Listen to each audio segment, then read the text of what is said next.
we'll sit for a few minutes. That's all right.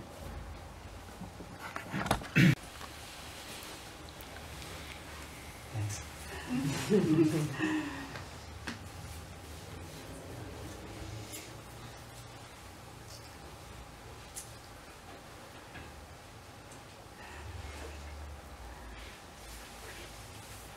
Such a shame to stop sitting.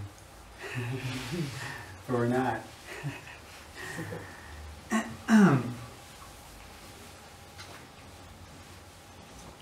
need more light? No, I'm good. Oh, you need more light? I'm perfect. All right.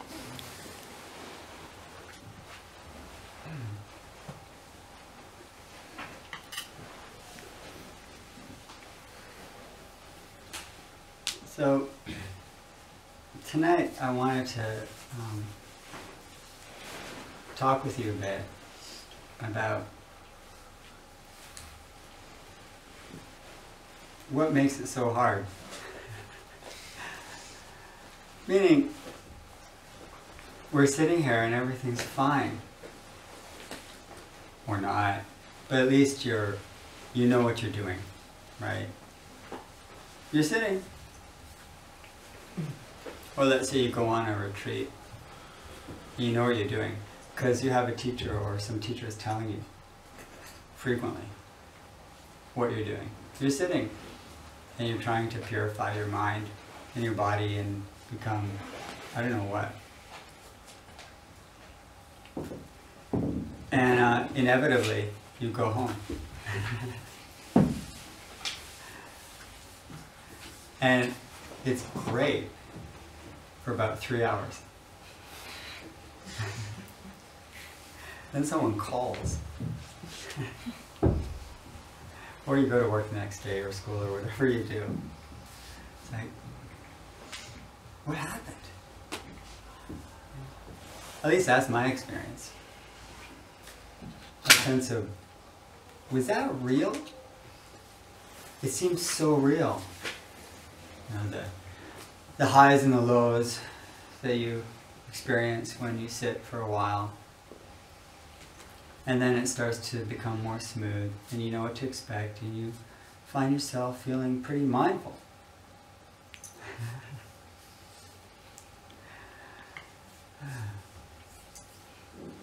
So that's what I want to talk about a bit. You know, Master Dogen, the 13th century Zen master of Japan, he brought Soto Zen to Japan, and he said that Zazen, which is Zen meditation, is the great, the Dharma gate of great ease and joy. And it's always sort of bothered Zen students that he would say it's this great gate of ease and joy. Because that's so seldom the experience. You know, easy sometimes, most of the time not. Joyful, you have to answer that yourself.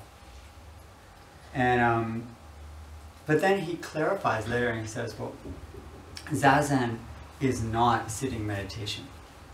He also says it's not sitting meditation. Zazen is basically an attitude of life of being present. And so when we understand it in that sort of more open way, we do relate to that statement. It's true. When you are fully and totally with what you are and who you are in this moment, it's actually okay. It's actually okay. But as soon as you shift, you go out of that worry, okay, stress, whatever it is.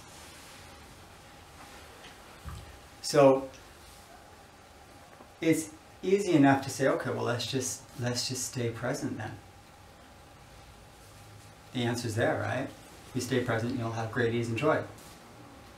Which begs the question, well then why is it so hard to stay present so much of the time? And how do we do it? And this is really what a lot of the traditions are trying to help us with.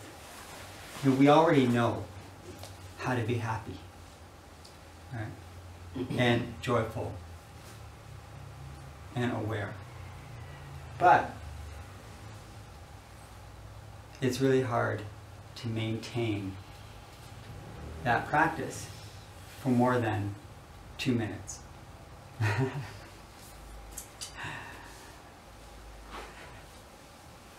You know, there are these different examples from different traditions of how we can keep sort of on that mindful present path.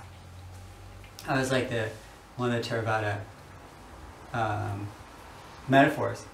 It's like walking through a very busy marketplace with a pot of oil or water on your head, and there's a soldier behind you with a sharp sword, and if you spill one drop, he cuts off your head. How mindful are you going to be? So that's one extreme. That simply doesn't speak to me. It's helpful at some times. And for instance, almost every night during the winter here, I discovered this Israeli thing. I know it's not an Israeli thing, but I only know it from here. It's the hot water bottle. You know the hot water bottle? I mean, in Canada we have heating, but here you have a hot water bottle. So, okay, I use it almost every night. Now, even when I don't need it, I use it. Because there's this great exercise before I go to bed of holding this bottle and taking a kettle of boiling water and having to pour it into that small hole. I feel the shadow of the sword behind my neck. Right? And then I feel like I can go to bed having done my practice and not use the bottle. It's worth buying one of those just for that. And but there's another example in the Zen tradition, which is a little, finally, also relating to bedtime, although that's just my relation to it. Where one student asked the teacher, you know, how do you practice? You know, it's just so hard. How do you maintain the attitude? And the teacher says, oh, it's like reaching behind your head in the middle of the night and adjusting your pillow. That's how he expressed it. Which is pretty much the other extreme of, you could say, mindful present awareness. That's the sort of the gentle touch, you could say. If something's needed, you respond. And it doesn't have to be this stressful thing, and you can kind of just be barely conscious. You sort of just wake up a little bit. It doesn't have to be, you know, aspiring for this total great awakening. Just kind of wake up a little and offer some comfort. That sometimes is enough. In fact, most of the time, it's enough. Just being aware of what's needed in this moment and answering that need is a moment of awakening. Like he says, in the middle of the night, just adjust your pillow. Like, what's the big deal? You needed that, and that's what you did. And all you needed to do to serve that need was to wake up a little bit in the middle of the night. So we have these two extremes, and we're usually somewhere in the middle, right? Or not even a farther extreme. And how do we sometimes reassure ourselves that even when I'm not on the path, I'm on the path? Yeah?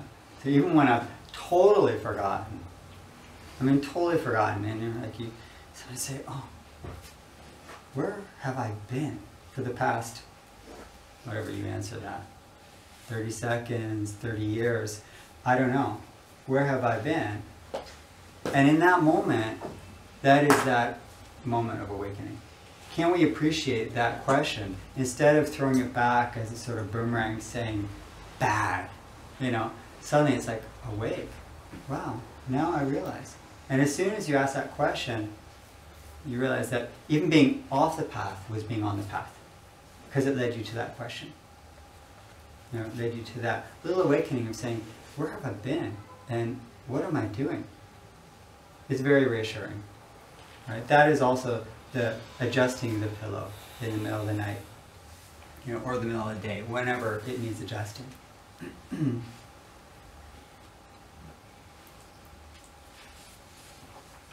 To get back to that idea of even when I'm not on the path, I'm on the path, is to understand the dynamic of what a circle is. And this is where I want to bring us into talking tonight of what's called the Zen Circle, the end self. And the circle is a really nice symbol. It's a really nice symbol. Let's just see it here. It's on one of these circles. Here's our Zen Circle. Now these are, which I'm going to bring into as sort of teaching tools. Let's put it up here. This is nice. As teaching tools, these are what's called the 10 ox-herding pictures in the Zen tradition. And they were originally sort of drawn up in the 12th century by a Zen monk. And they're based on sort of previous diagrams in the Taoist tradition, which is, connecting this sort of a real deep connection to the natural world. It was seen as a sort of pictorial representation of stages on the path to enlightenment. Kind of like in cathedrals, they used to make stained glass windows to show, the stories of the Bible for people who didn't read, or they didn't have copies before the press. So here also is sort of trying to represent these different stages. And one of the things that Zen tried to do, at least in some schools, was to popularize the practice. And so if you can't read, that shouldn't be a reason for not practicing, basically. That being said, there are verses that are connected to each of these pictures, which are verses of instruction that are extremely helpful, and I will read them and use them also as tools for us to explore, what are these stages. But I'm skipping to start with the 8th stage, which is right here, which is the circle. It's the 8th picture. And people don't see. There you go. Right up high there. That's obviously the circle. Is the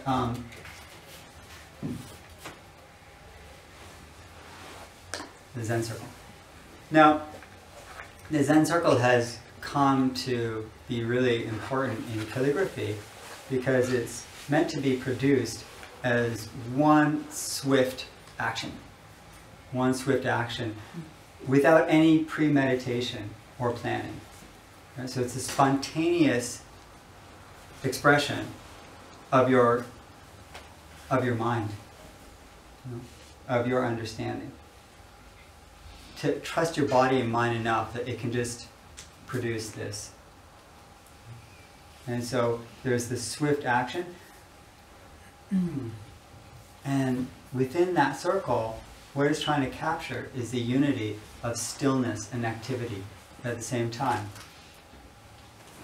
And you can get that sense when it's done correctly, that what the circle unites is that experience of stillness and activity, which is the essence of meditation.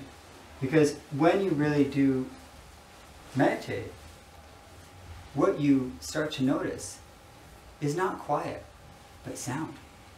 Right? The sound of your environment, the sound of your mind.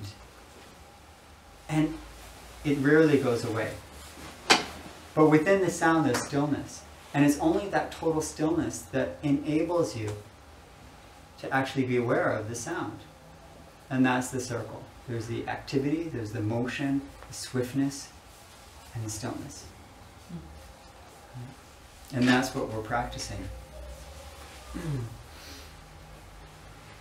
So when you sit and you become still and quiet, there's a lot of sound. What we do that for is so when we enter the world of sound and activity, we can maintain the stillness and the silence. That's the Zen Circle, that unity of opposites. Or another word is non-duality. So if we can unite stillness and activity, silence and sound, then we're uniting the opposites in our lives. And that's what this circle is about. Now, of course, I skipped all the way ahead to the 8th circle, the 8th picture, which is fine. Why not? That's what happens when we live. Sometimes you find yourself enlightened and compassionate, and the next moment, you're not only at the first stage, you're behind. You're at -1. And then 6. Who knows what's going to happen in the next moment? So we might as well start with the circle.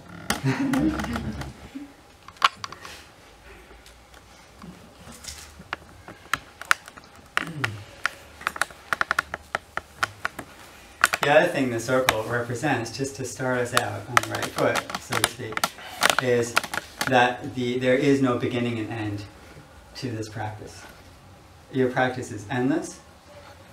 When did it start? I don't know. Did it start when you first started practicing meditation? Did it start when you were born? I don't know. Will it end when you die? I don't know. When does it begin? When does it end? When have you achieved everything you wanted to achieve? Are you done? Have you begun? So this is again what the circle is helping us to accept, is the fact that, I'm beginning at every moment and I'm ending at every moment. Every moment is a fulfillment of my life, and it's a beginning of everything. So there's that unity again of those opposites. The beginning and end happen at every moment in that circle. The arriving and the departure happens. The death and the birth happens at every moment. So have you gotten to where you want to get to yet in your life? Are you here? Have you arrived? Where is your journey taking you? These are all the questions that the circle is asking us. Without a singular answer. Are you here yet? Okay. Well, it's a question we keep asking every moment. Have I arrived? Am I aware? Am I here? Where am I? What have I been doing? That's how I started it this evening. Where have I been for the past whatever? The circle brings us back here.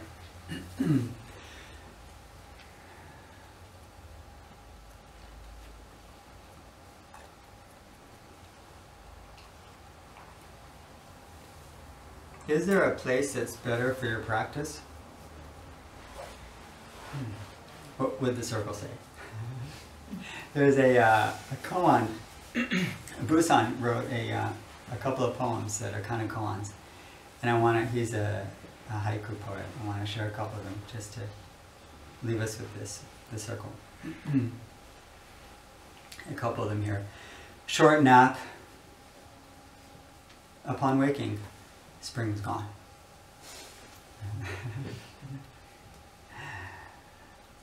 Have you arrived? It was just a short nap.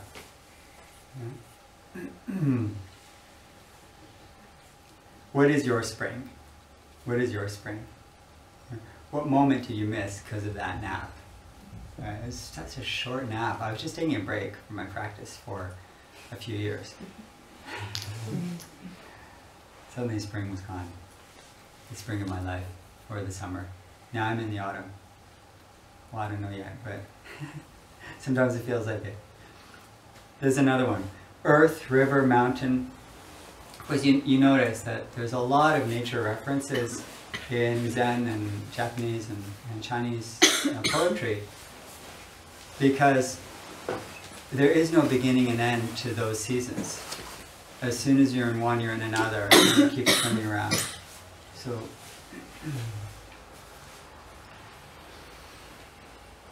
the year itself is a circle. Earth, river, mountain, snowflakes in the air. How could I have doubted? Where's north, south, east? That's the poem.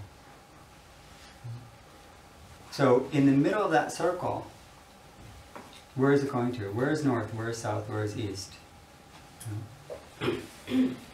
I'm exactly where I need to be. I'm always in the center. Always in the center.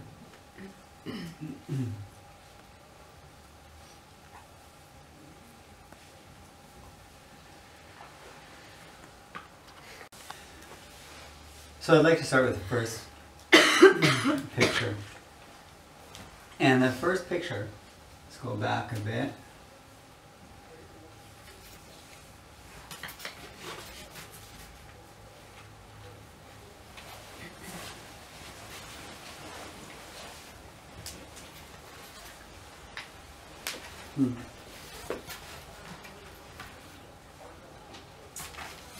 Right here. This first one is called, and actually, you know what, I'll just pass it around so you can take a look at it, because it's too hard to see and it's nice, these are nice and you can read them. It's called Searching for the Ox. So I'll just pass it around. It's the one on the left, and I'll read the verse. Search for the ox, or for the bull. Oh, another word to start with us is why a bull, an ox. Okay, so an ox or a bull is a symbol in this tradition of consciousness, of your mind, right, of mind. It's an interesting symbol, and mainly because it's a very powerful one. It's a powerful one. Now, an ox, if it's trained, it'll serve you well. It pulls the plow, okay? It does all your work for you. I mean, it's used in traditional cultures as the tractor, basically, for farming. It's a strong, strong animal. And it's the strongest animal that can be used for domestic work. It would be hard to use an elephant for a plow. Right? It just would be hard. So they use oxen. It serves your needs, basically. Okay, the ox serves your needs. But if it's untrained and wild, basically you have a bullfight. Right? Instead of being a farmer, you're a matador. Okay, you don't want to be in that ring, because you know what it's like. You're going to end up bloody. Well, one of you is, right? And when you actually accept that you're the same, you and the bull are the same person, then any blood is bad blood. So the ox can either be a really wild or dangerous animal, or one that really serves you well. Now in other traditions, and they talk about the monkey mind, right? They use another animal symbol. And it's useful, except you can't really train a monkey. I mean, you can a little, maybe. I don't know if anyone's done it. I once saw a movie where they tried to teach a monkey to talk. Someone adopted a chimp. And they spent years, and in the end they gave up. It just didn't work. So the monkey mind, you know, is the mind that gets distracted all the time at anything that's pleasurable, and screeches at anything that's unpleasant. You know, it's just reactive. Okay, going for pleasure and avoiding pain. Right? That's half the way, okay, to avoid monkey mind. That's kind of like the wild bull. Right? Now the bull is a good symbol because we also know that the mind will do a lot of damage if it's untrained. Probably more than a monkey. Right? It'll do a lot of damage. But when trained, it'll do a lot of work. Okay? And it'll keep going even when it's raining or there's lightning. Right? The monkey will get scared and run away. But the bull will stay on the path even if the going gets tough. So the well-trained mind, and this is why here the symbol, the main symbol here is that mind, which is the ox, or original self.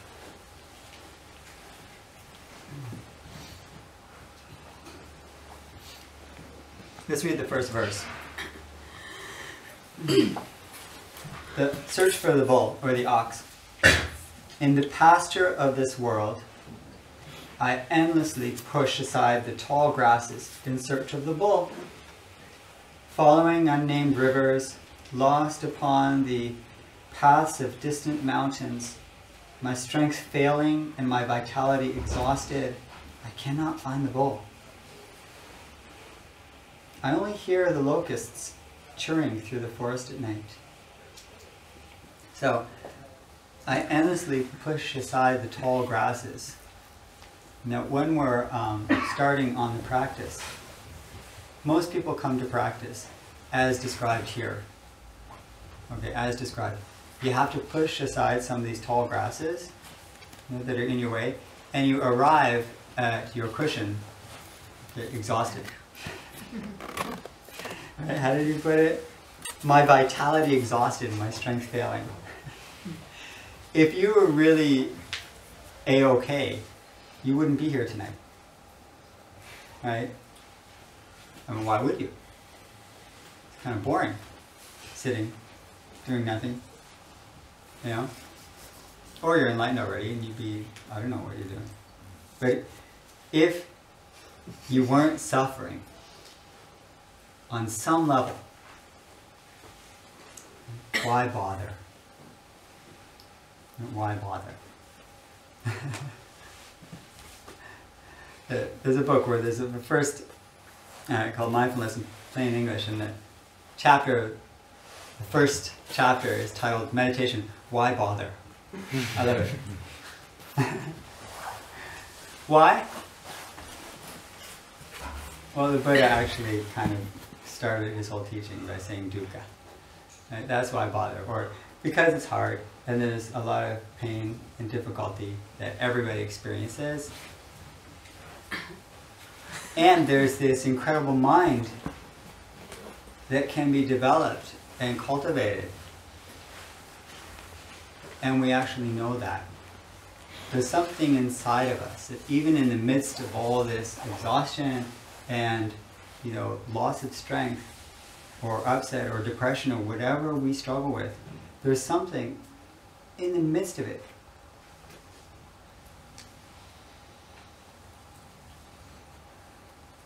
that keeps us searching.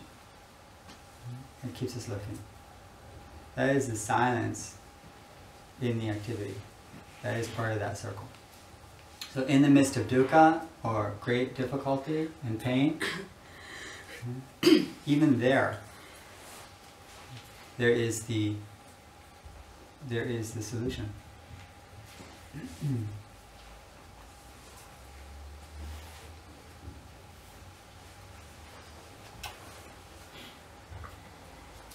So what we're having described here is a really realistic description of the way it is for most people.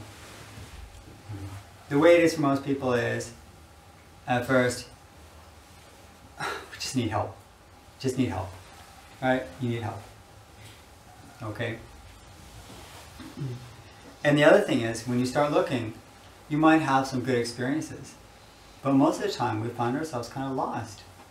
We're in a culture that does not encourage calm abiding, samadhi, being content with what you have. Yeah. That is not broadcast on Super Bowl ads. It's just not there, right? You don't get messages saying, sit and do nothing, you have everything you need. You have arrived.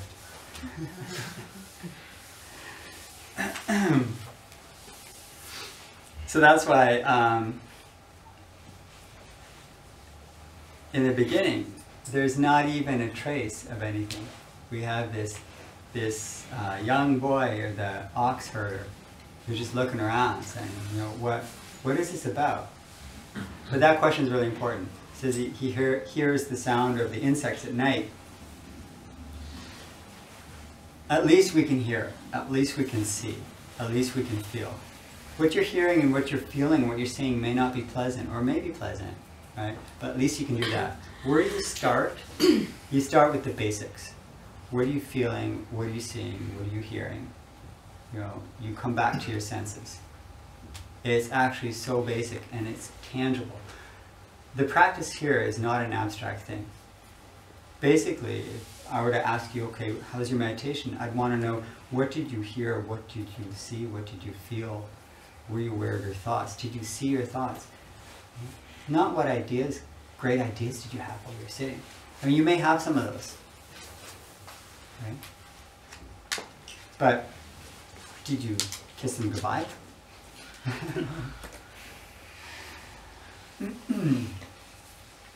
Now the comment to this, there's always a comment to these verses, and the comment is helpful too. It's for the first circle, the first picture. He says, the bull has never been lost. Now that very statement there, that helps us at the beginning of the path. Where is that picture? Is it still going around? It's over there. The bull has never been lost. Now there's no bull there, and he doesn't even know there's a bull. In the next one, the next picture, he comes upon some tracks. So he first becomes aware that there's a bull at all. But even when you're not aware that there's original mind, even if you've never heard any Dharma or spiritual teachings in your life that talk about enlightenment or a mind that can be greater than what you're experiencing, even without any of those teachings, without any of it, the bull has never been lost. Your natural state of mind of being awakened, aware, pure, and vast has always been with you. It's not dependent upon you being aware of that nature. We work to realization. We don't work to creation. Right? Big difference there. We're not trying to create something out of nothing. We're trying to realize what there is. How do we do that? We start with our senses. What are you feeling, seeing, hearing? When you're walking, meditation, what does the ground feel like? What are you hearing? Did you hear those birds? Did you smell that flower? Did you hear that horn? Cars, whatever. Whatever comes and goes in your way. You're coming back to something really essential and basic. Basic, simple things as they are. And the mind is just as it is. The bull has never been lost. It's an amazing statement to start at the beginning of the path. Is that great faith in the nature of the mind has awakened. An awakened ox. A trained ox. The bull has never been lost. What are we looking for if what we have and who we are is not lost? What are we looking for? This is the question right at the beginning of this journey. First stage, the bull has never been lost. Of course, and then the next statement is, what need is there to search? That's the next sentence. Only because of separation from my true nature, I fail to find him. In the confusion of the senses, I lose even his tracks. Far from home, I see many crossroads, but which way is the right one, I don't know. Greed and fear, good and bad, entangle me. Right? We're getting the teachings kind of more explicitly now. It's not a mystery why we can't see anything. It's greed and anger. It's fear that entangle me. Suddenly, I'm not seeing the world as it is, but through the filters of a small sense of self, of personal needs. Take those filters away. What do I see? What do I feel? What do I hear? The teachings are clear and simple, but hard to practice. This is not a mystery that I am trying to talk about here. There's no mystery here. The stages here are clear and true.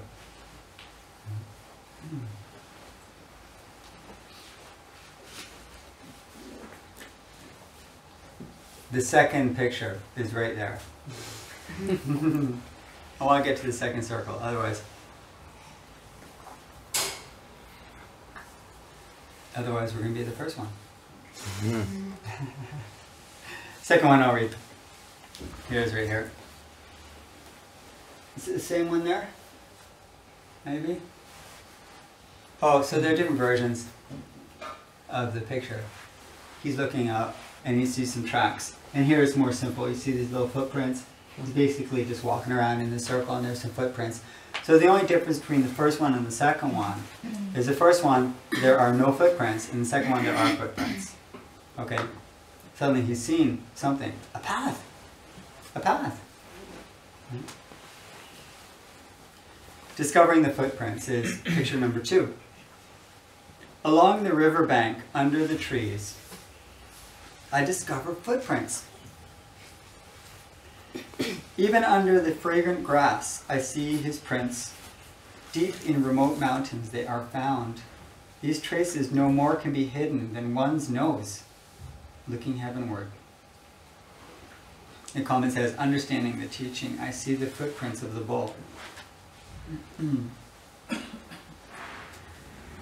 Unless I discriminate, how will I perceive the true from the untrue?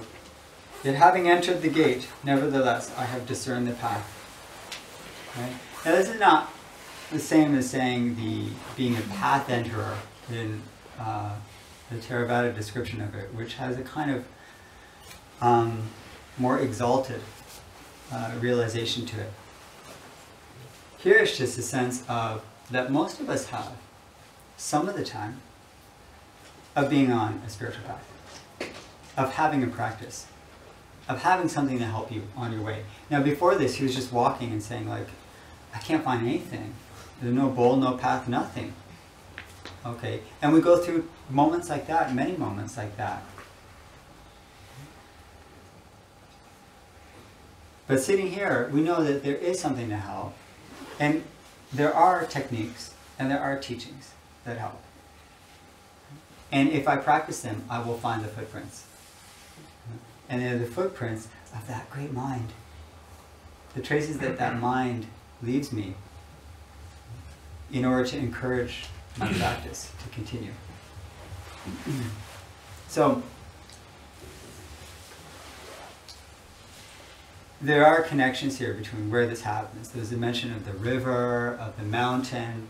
These are places where we tend to have deeper realizations. The river is when we're understanding impermanence of things passing by a lot, the flow of life. When we can accept that, then we notice the footprints. But he saw the footprints somewhere else also. It was high in the mountains. You have to leave what you know sometimes to find who you are. Sometimes you have to leave it all behind, and that's what traveling to the mountains represents.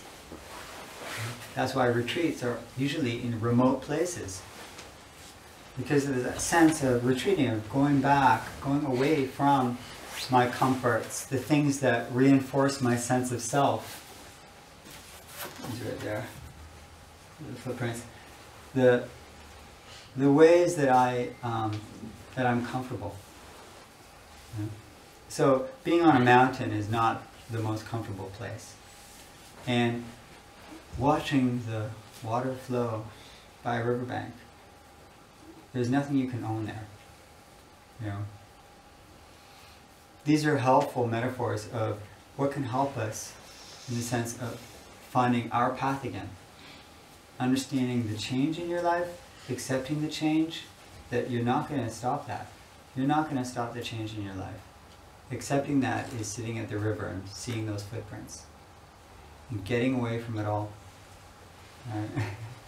Everything and everyone you know.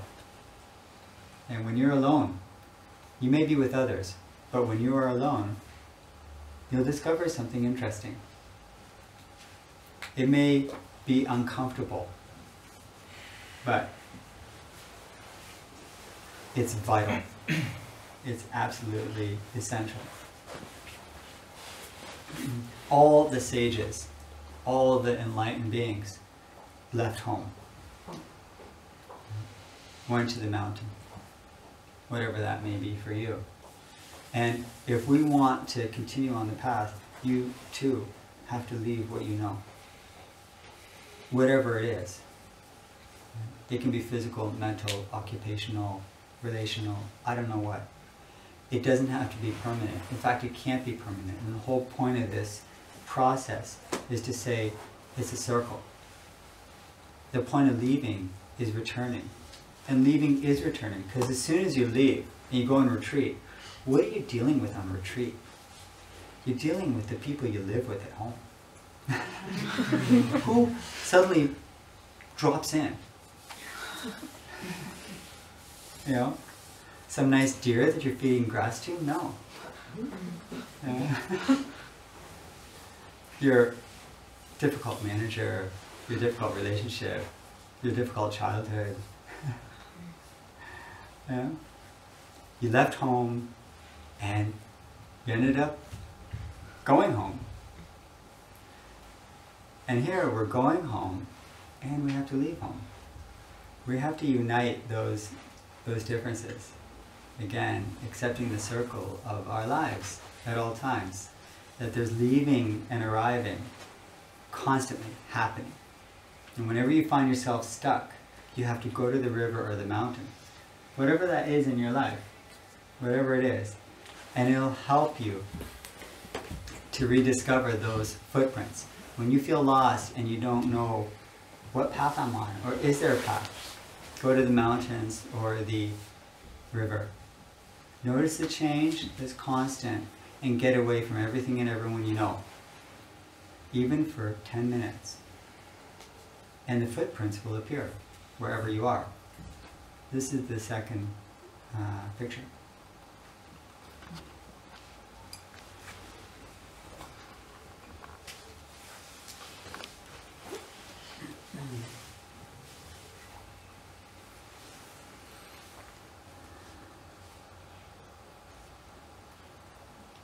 Want to share a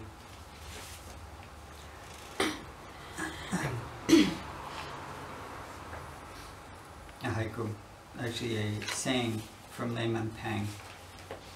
Layman Pang was a 8th century layman, Chinese family, was married with a daughter, not a monk, trained by himself. And he has a few famous sayings. And he's heralded as this incredible example of someone who achieved, his family actually, and his daughter more than anyone else, achieved enlightenment, an enlightened state, without any formal training. No monastic practice.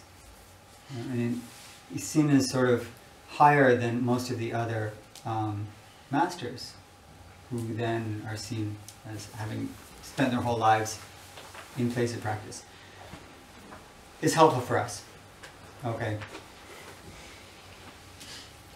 Here's one of his famous sayings. When the mind is at peace, the world too is at peace. Nothing real, nothing absent. Not holding on to reality, not getting stuck in the void. You are neither holy or wise, just an ordinary fellow who has completed his work. The unity of all differences here is a real important emphasis in this practice. As he says, nothing real but nothing absent. So even in the midst of all of your stuff, don't forget the mountain. Right? Not holding on to the reality and not getting stuck in the world. Go to the river and let it flow. When you feel yourself stuck, go to the river. Don't be holy or wise or stupid. Just an ordinary fellow who has completed his work. What work do you have to complete? Move that pillow. Right? That's all. That was the work for now. Tomorrow morning you'll have another job. Complete that work and on to the next one.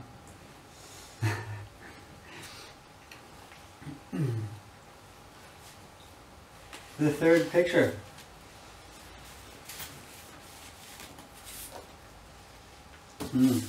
Finally, we get to see the ox. This is the third one here. And not surprisingly, just his behind. What were you expecting? Pair of beautiful horns? That'd be more trouble. There's the ox's rump. Third picture.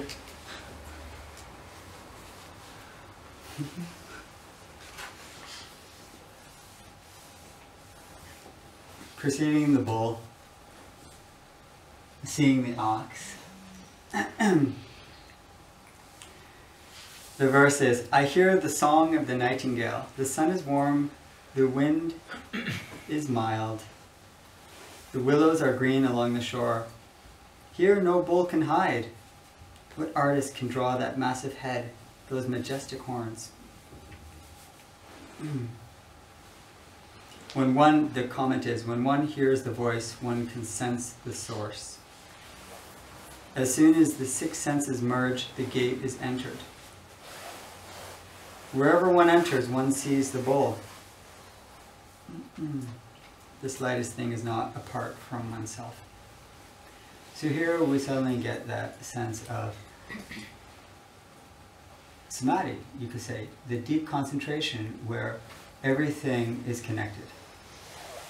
Right? The six senses, the five senses and the thinking sense, all of that is one in your experience. All of it is part of your awareness. That is a sense of sitting in a deep meditation. Deep meaning aware. Deep doesn't mean you have kind of faded out from everything. It means that you are super aware of those six senses. All of them are exactly your awareness and nothing else. You don't need to add to it. It's enough. Right? That's enough. And in that place, there is that great sense of peace and acceptance. And you can notice the beauty of the world around you. It's a lovely thing to have a deep meditation, go out for some walking meditation, and suddenly everything is heightened. Whether it's the taste of water or the look of the sunlight on the trees, everything is as it should be, and more. It's also not esoteric or mysterious. It is simply present. That's what it means. To be fully present is to notice things as they are, and as they are is way enough. In fact, it's more than enough. My cup runneth over. I mean, it's full. They could serve you anything. Some plain rice on a retreat, and you'll be so happy. For a few moments.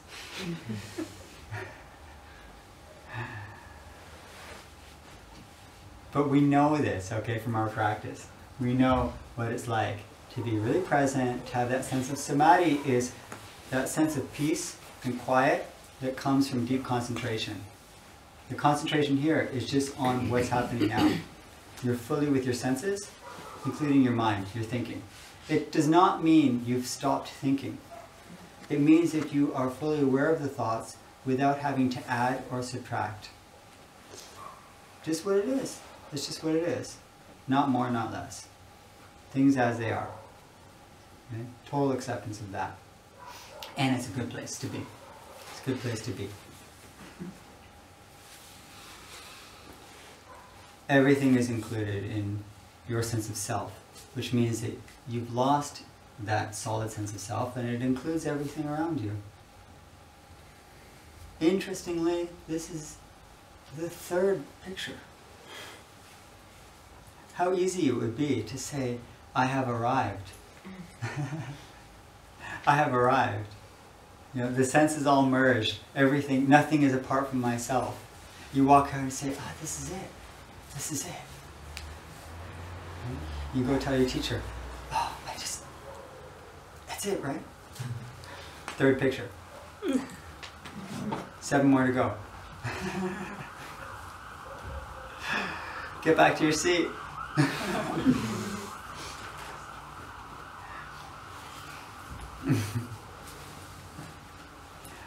It's easy to become attached to pleasurable experiences. Okay? And it's also easy to have a lot of aversion to unpleasant ones. And when the pleasant ones happen during meditation, we frame them and define them as enlightened. The third picture reminds us that the bull is still totally wild. Totally wild. And you're just looking at its butt. And even that is beautiful in your enlightened mind. So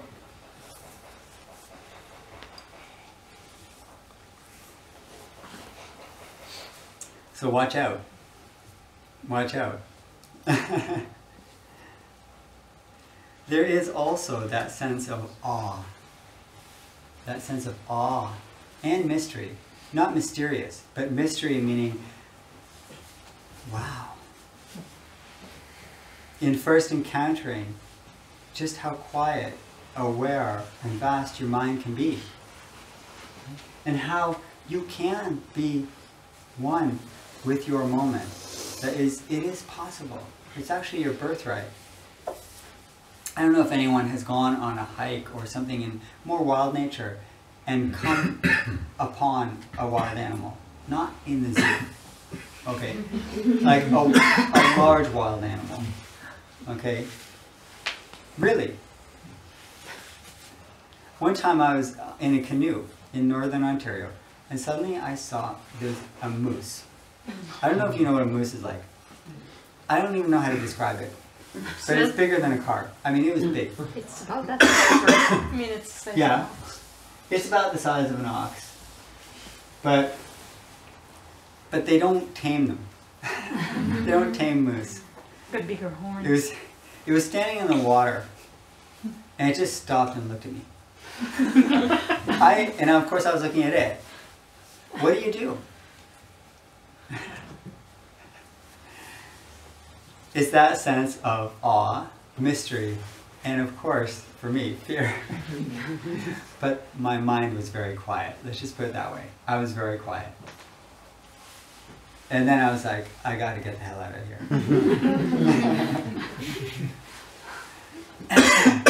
I don't think I was going to do anything. Just don't go any closer.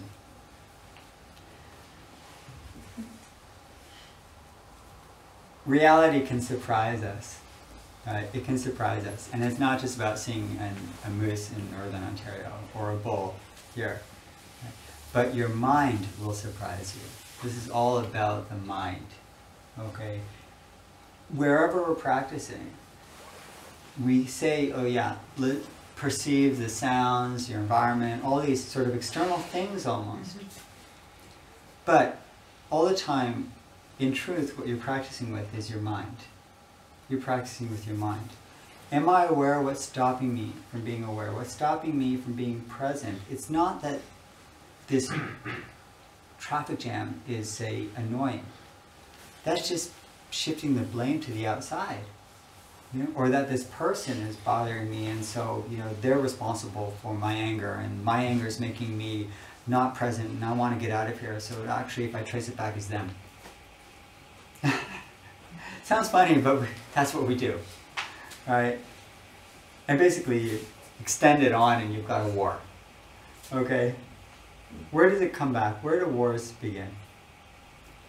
In one person's mind. That's where it begins. Am I aware? Do I have samadhi? Meaning, have I merged with this moment? Am I present without wanting anything else right now? Have I completed my work, as Master Pang said? The work of being here and not wanting it to be something else.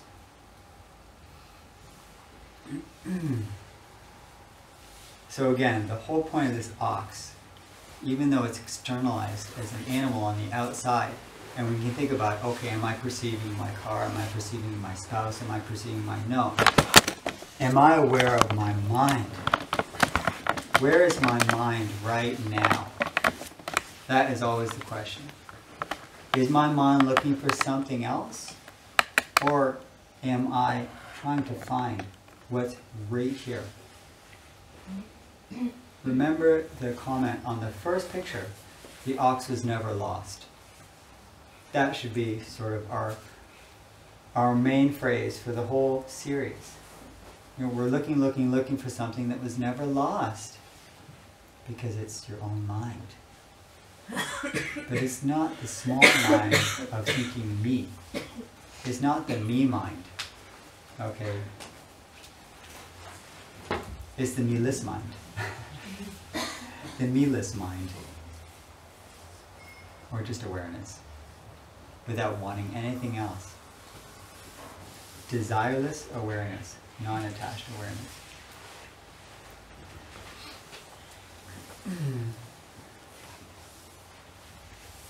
We have time for one more, and it is catching the bull, which is number 4. Whoops, number 4 right here. It's got the bull. Got the bull. You'll hear the verse and you'll understand why this came after number 3.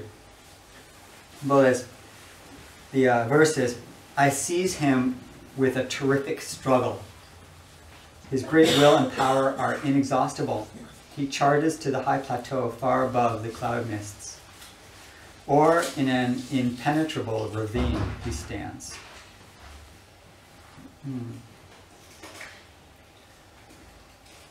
Well, so much for samadhi. This is precisely the point. Everything's nice. The 6 senses merged. I've arrived. Very next moment, there's a terrible struggle. A terrific struggle. What happened? The pain in my legs, my back, my mind, my feelings, my memories. What happened? It is precisely that pain that you have to hold on to and not reject as not part of my practice. It is precisely that.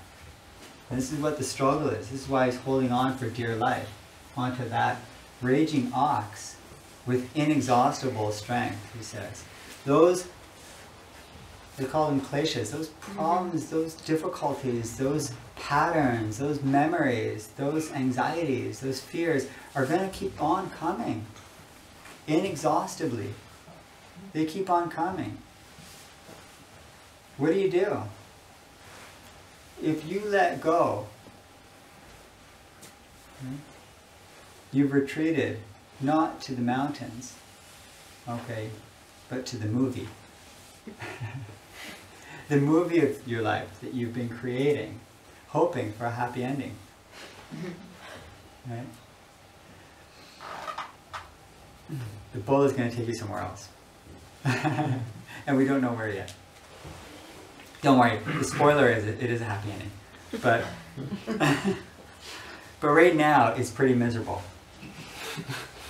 And the problem is, it's miserable right after it was really pleasant.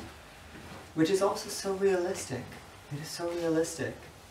That's why I really appreciate these series, is that it's not sugarcoating the practice. Like I was getting started, I've spent years, I've been on many retreats, and then it's like, boom. Right? What's going on? Raging bull. Raging bull. What can we do? You have to hold on. You have to hold on. And the bull drags you to different places. Where did it say here it dragged us? Okay. Charges to a high plateau or an impenetrable ravine. Goes up or down. Right? Dwelt in the forest for a long time. Now it's nice, it goes to a high plateau or a deep ravine. Right? High plateaus where they like to eat grasses. So that raging bull of your mind is going to try to pull you into 2 extremes. What are those 2 extremes? Into the comfort zone, which is the high plateau. Where are you comfortable? Here. Have some nice grass. For the bull. Or the impenetrable deep ravine. Okay, it's going to take me into the darkness of all my fears and my anxieties. Right? Those are the 2 extremes that our mind tends to run to. You know, this meditation is going to kill me, or I'm about to be enlightened. Right? Or my mind, I'm going to run away. I've had enough. Okay, I'm going to now, I don't know, whatever your plateau is. Okay? And a plateau is where you do feel stuck. Right? We say that in English, actually. You know, he plateaued. Meaning he leveled off. He stopped going up or down. It's just like flat. Right? That's where it wants to run to. The comfortable place or the scary place. Right? What about the aware place? The aware place. The struggle. here. And it happens right after you felt very aware. That's the irony of this process. 2 steps forward, 3 steps back, 4 steps forward, a mile back. Next moment, top of the mountain. And you will have no idea where on the circle you will end up.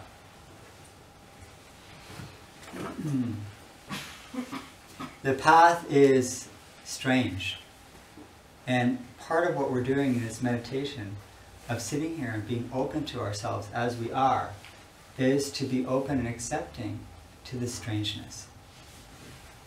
To let go of expectations of who you are and who others are, and to let them be as they are, which often is unexpected or even disturbing. It is a strange way.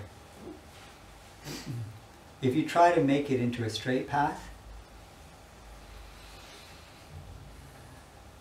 it'll drag you to the plateau or the deep valley.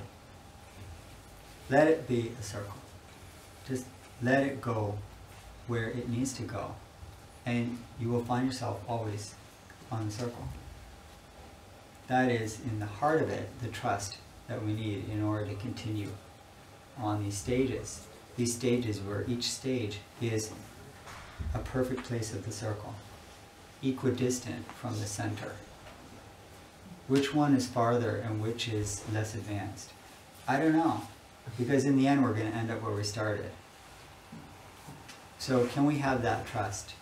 And that is also the heart of the circle, is that trust, and that this path is exactly where we need to be right now.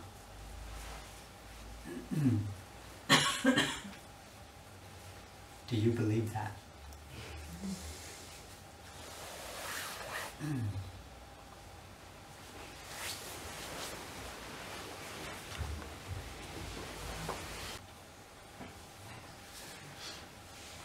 Something about enlightenment. Especially when you read the suttas in the Buddha times. It seems like people were getting enlightened about everywhere. This guy was getting enlightened, that guy was getting enlightened, like popping up these. The Buddha started teaching this woman, she got enlightened in her lifetime. Somehow when you read a lot about the tradition, there's this guy, even through the periods. Is there one enlightened person today? It seems like there's amazing people out there. Is there anyone really getting enlightened? Still today.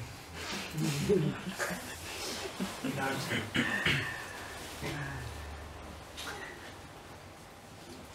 I hope so.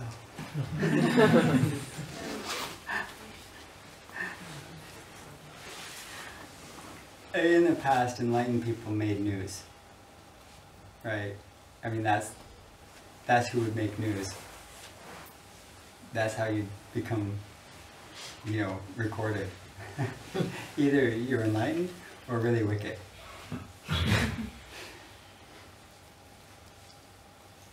And now, what makes news? So,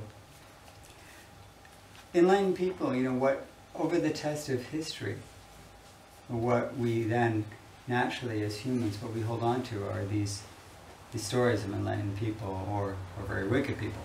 So the people who stand out,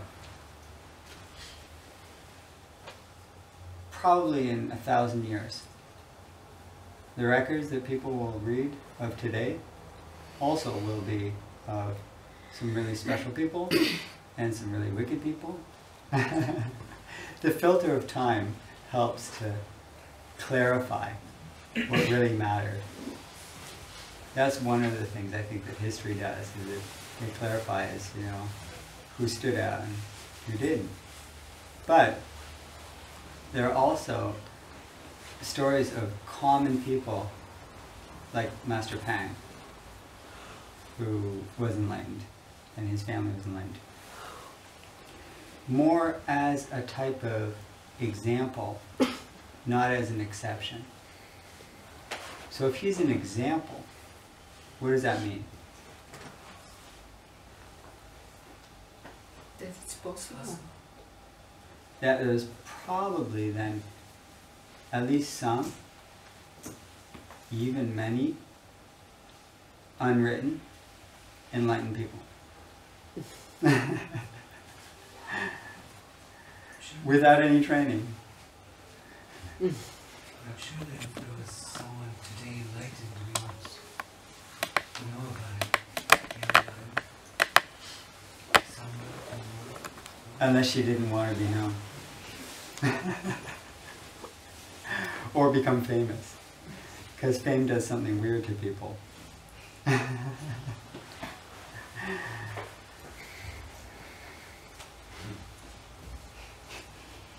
Says that the Buddha teaches enlightened out of compassion. If there would be somebody enlightened today who out of compassion just you wouldn't want to keep it inside of them. What would be compassionate about saying that you're enlightened? No, you wouldn't want to keep the knowledge or experience inside of them. You would want to share it and help others. You can do that without saying he's enlightened. No, you won't say he's enlightened. Don't we know? Doesn't matter. Where would we read about it though? Like Israel Ayon? I mean, no, seriously, like, I mean, I'm sure there are people, but like, most of us don't even read the right newspapers for that or the right websites. We usually read. And my son is in this gun. We call it a gun. In kindergarten. His teacher, I sometimes think she's enlightened. And it's not because she knows any Dharma.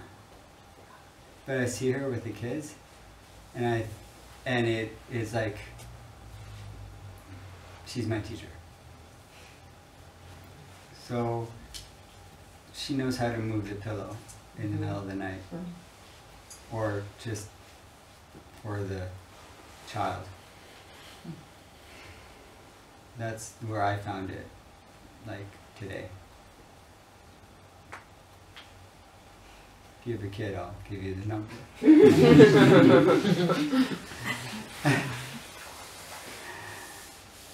And I don't think she wants to be famous at all.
Well,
I suppose it's my turn to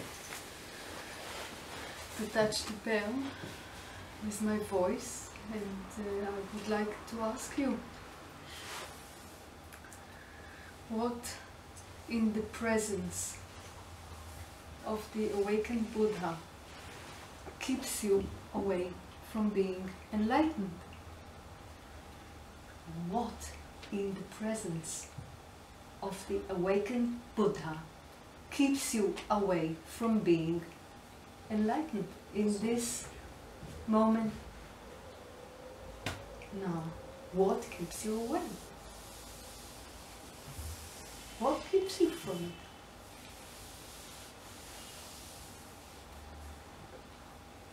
You're sitting in front of the compassionate Buddha. What keeps you away from being enlightened right now?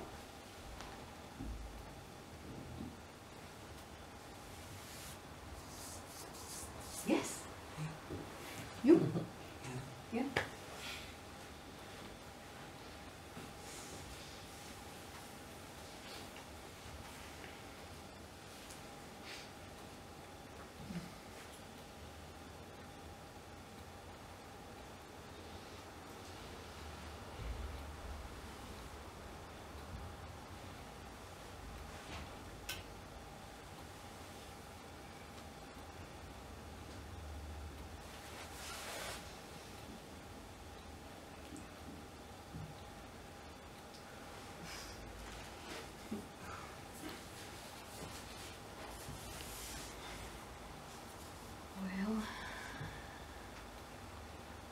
To more worldly matters.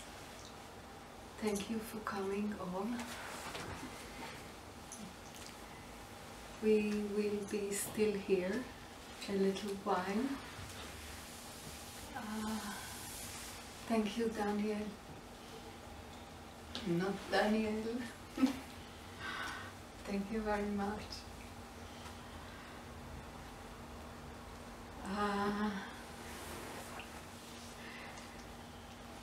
Thank you for the food you brought. There is still time to have tea and eat something. Don't forget the Dhamma box.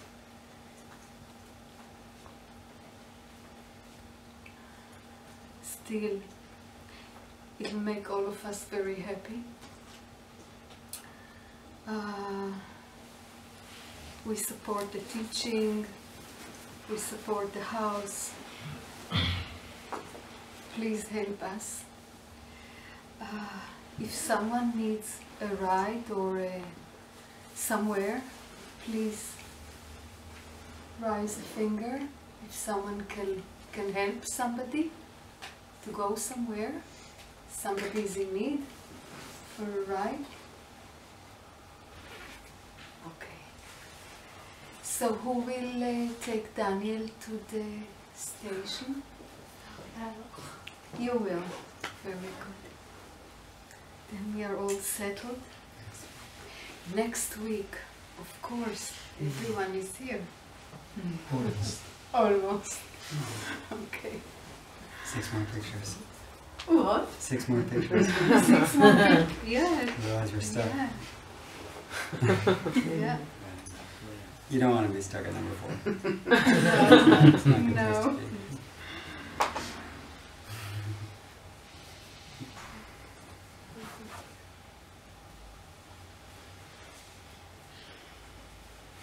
Well, we will be stuck in number 4, because we can't come next week. But someone will sit next to you and will keep the ox. Yeah. Yeah, Gaia. And Sally, hopefully. Good. So, thank you all for coming. Happy birthday.